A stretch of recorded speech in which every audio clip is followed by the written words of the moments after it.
Why is it that so many people seem to die right after they retire? Yes, unfortunately, there's a lot of people. You hear about them all the time. They, make it to 65, 66, and then all of a sudden, 8 months later, they're gone. Or 2 years later, they're gone. They sort of disappear into the sunset. And then all you hear is from some people who knew some people who knew some people that said, hey, have you heard of Jojo? He just passed away. He's gone. And then all you do, you see some of these people that you all know in conjunction, and you see them at the funeral, and then everybody's scratching their heads wondering what happened. But this is all too common. So many people seem to pass away right after they retire. And it's tragic. It's absolutely devastating. Why is this happening? Why do we continue seeing this happen? Well, there's quite a few reasons for it. I mean, we could break this down to a few. Number one, you look in a lot of cases, a lot of people become lonely. I mean, similar to my environment, although a lot of people who live alone, it's just even that much more tragic or more difficult. All of a sudden they're retired, or they get fired, or they're pushed into retirement, whatever, and they no longer have the people in their circle. And in some cases, you needed those people, that network, whether they're friends or not, it's still people to talk to and engage with on a regular basis. And sadly, that just goes away. It diminishes and it's vaporized immediately upon retirement. And it's that loneliness or loss. Like in my case, I lost my mother this year, right almost at the same time that I lost my job and I was pushed into retirement. That it can be devastating on its own. The sheer loneliness is enough to make people wallow and just constantly, drive themselves deeper and deeper into sorrow with no feeling that there's a future. And the future feels, honestly, sort of grim. And it doesn't need to. But now I would suggest with that situation and that circumstance is possibly just, maybe start reaching out to some of those friends that you haven't talked to for a while. I mean, we know a lot of coworkers aren't necessarily your friends. We've spoken about this lots. A lot of them are there, they're paid to be friendly. And that may be true, but I've also said that sometimes you might have a pile of coworkers and there's that one that you always, chum up with. Maybe you go for lunch with regularly. Maybe that person you call on the weekends. Maybe it's an old friend that you haven't talked to for 10 years and you know what? This is a great time to connect up again. Sometimes just reigniting and reconnecting with some old buddies of yours from maybe 10, 5, 10, 15, 20 years ago. People just to see how they're doing because you don't know what they're thinking on the other and they might be in a similar situation and a little bit of extra, the human connection is all it takes to spark up, and isolate or remove that idea of loneliness and that idea of not having anybody around you. Sometimes that's all it takes. Sometimes joining clubs, sometimes going to work out. Sometimes you go to, like, say, the YMCA and there's a gym there. There's lots of people around. Sometimes, whatever it is, sometimes you just need to get engaged with other activities that have people around it. And that in itself is often enough to get you out of that slump of being lonely. Okay. Another one, and I'm not a financial advisor, a second point why some people seem to drift off right after retirement. Not the most important one. There's some big ones coming up. But one of them, of course, is pension and savings. And a lot of times, people don't realize it when they're going into it, whether they have enough or whether they don't have enough, and quite often find themselves in a real snooker. They don't have enough money, or even if they do, they're constantly under this, this provision of trying to, resist spending, trying to resist, you're constantly looking for coupons, constantly looking for budgeting, constantly thinking about, should I spend that $20 on that dinner? Should I have done this? And that idea of, that looming feeling of not having enough savings is enough sometimes to drive an increased level of stress in retirement that's chronic.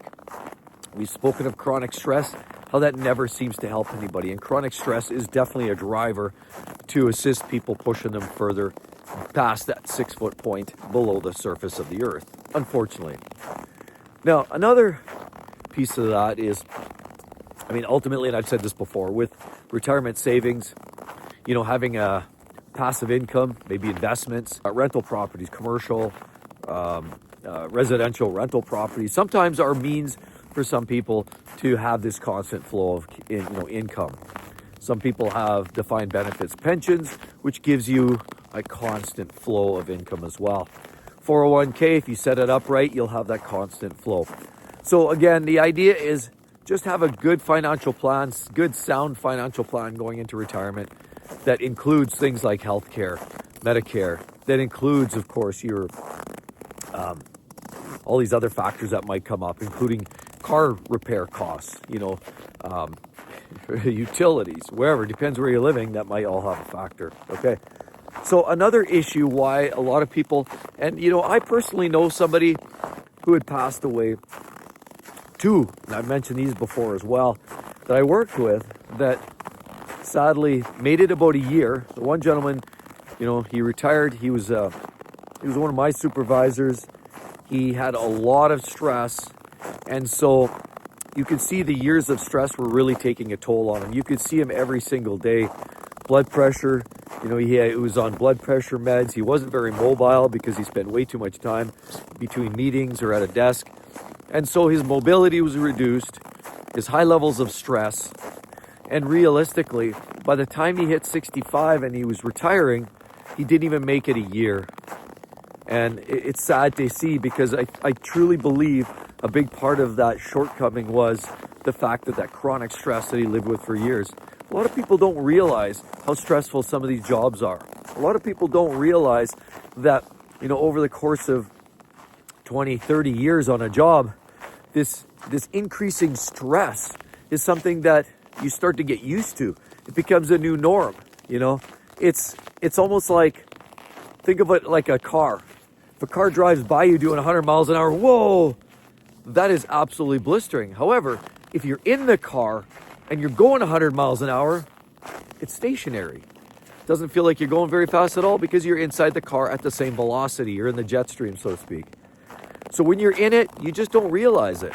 But years of chronic stress is going to take a toll. And unfortunately, by the time you get to those wee hours or those wee years in your life, a lot of times there's not much left. Your body can't tolerate the abuse, can't tolerate the stress. And of course, sadly, by the time it all unravels, you know what? At that age just seems to be where the body starts to break down. Because there are a couple of key areas where you tend to age quite quickly. And I found this, there's actually three that I've seen, and some studies point out that there's three key times in your life. Around 25, for some reason, it's where all of a sudden you're changing. You're changing from kind of the child, you're losing some of the baby fat, and you're kind of changing in that way into more of an adult. Then another big change is in the 40s, where all of a sudden you start to get those wrinkles, you start to get those bags, all those major changes start happening, and you'll see that kind of in your early 40s. And then in your 60s is the next one. And as you go through each one of these changes, they're taking a negative toll on your body. I mean, it's basically all downhill from the point where you're in your mid-20s and your body just can't tolerate chronic stress like it could back in the 20s, and then 40s, and then 60s. They're incremental, and they do take a significant toll on your health. Okay, so realistically, there's multiple reasons why, in fact, people, and I've met numerous myself, and unfortunately people I've known in my circle, didn't make it a year. I know a couple of them, and I know others that made it barely, a couple of years. And a lot of it, realistically, the one as well that I also know of that barely made it a year, just didn't have a lot going on. His wife was still working. His kids were growing up and moved away. He didn't really have a lot in the way of hobbies. He didn't care the kind of car he drove. He didn't really have a lot going on. He had previous health issues. I believe he had a heart problem as well. So he was sort of in this mode of overcompensating. And I had conversations with him earlier on about him having to take it easy. But, a heart is a muscle, and you still have to sort of get your exercise. So there was this overcompensating, for a weak heart. And so ultimately, activity was low. He didn't have a lot to do in terms of hobbies. He didn't have a lot of people around. And I truly believe that was a significant contributing factor as to why he didn't make it very long after retirement. See, all too many people just start to lack purpose. They have their job, And we talk about this one as well. It's a very common phenomenon going into retirement. You've got to have something that gets you up in the morning, gets you motivated. Doesn't mean you have to rush around. It just means that, you've done that. You've earned your time. You've done your time for the last 25, 30, 35 years. But there should be something that gets you excited. People have asked me, Mark, what do you like to do? Bill Brock, you reached out to me there the other day, and I appreciate that because rarely do people actually ask me. It's usually a comment, which I absolutely love and I adore. But rarely do people actually ask me, Mark, how are you feeling about this? There's nothing more endearing than somebody asking you how you're feeling or how are things going or what's your thoughts on this? Like truly, not just, looking for a quick knee-jerk answer. But Bill had asked me, pardon me, look, it's getting a little frosty out here too. It's actually minus 23 right now, and it is brisk. Not even gonna fib. But see, this is another example of the things that I do and I like to do to give me reasons to get up in the morning. I like to get out, I like to do these vlogs, and I like to talk about my experience and my journey. So Bill was asking the question, and a big part of what motivates me is creating my own schedule, not on a job. I've got my side hustle, which is essentially social media and YouTube channels. But I try to deliver and I try to push myself to make sure that I'm consistent and I deliver on my channels to all of my audience, which I am, by the way, very, very thankful for. And I am starting to freeze solid here like a block of ice.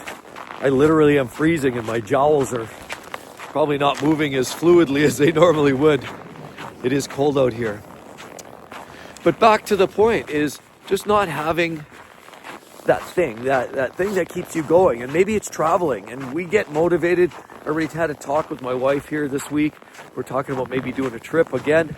So having something that gets you going, gets you motivated, gets you excited, but something somewhat regular as well and a routine. And for me, it's the social media. Plus, not to mention, I have a lot of other things on the go, constantly fixing, if it's not my kids' cars, my wife's car, doing some maintenance. I built a house a few years ago, basically subbed out everything and did everything else myself. I did a lot of hands-on work.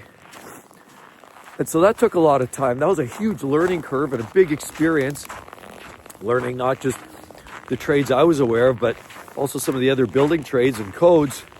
And it was a great experience. And so just taking on a big task or traveling or creating some kind of routine is what you need to do, because a lot of people, 30 years as a practicing career, say a doctor, it's hard to walk away from that and not feel some sense of isolation. We spend so much time and invest so much time in those careers, and then we walk away. You've got to have something to replace it with. It's not what you're retiring from, it's what you're retiring to, is the way I see it. So anyway, that's why, the key reasons why I see that so many people are passing away. There's multiple reasons for it. And I'd love to hear your thoughts. Please do drop a line and we'll catch you all real soon. Bye-bye.